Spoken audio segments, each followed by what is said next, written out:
Tindray dia hira natokana manokana ho antsika amparay-tanindrazana zay lavitra ny tanindrazana hoy ny teny frantsay hoe diaspora embona siana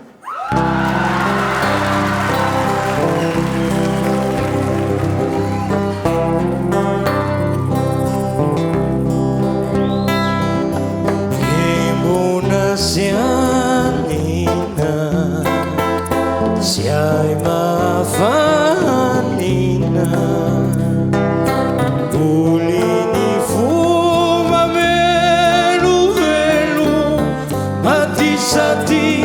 sanala helu, yavona tazanina, sit udinya. La vita lontana consigliata e namarari ni fumaraccia fanianzuku nyakunino mitamputi bani chiamafi anya ufazzituti isai zere kumanzavuzavu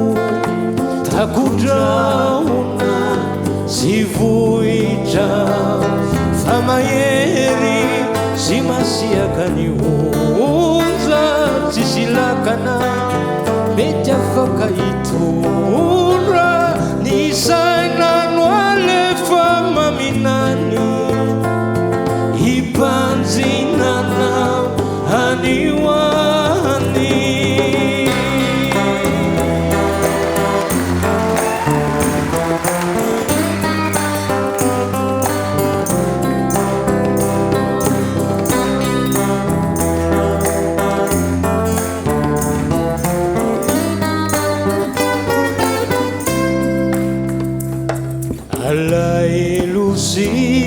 Situluku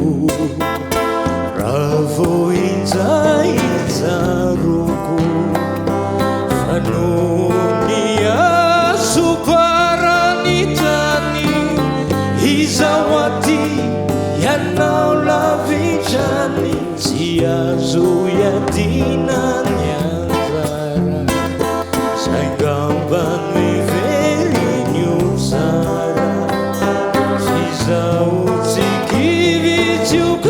Utsikivityuketama natemangidi mavesaja faniai tefitia tena marina nanati una zultafarina nalevina metyandifituluna ipusakani amuluruna yani afatu teniwe matukia faizawo zizatanyutia ziniala virana zinitamna nwasakana nifutsiki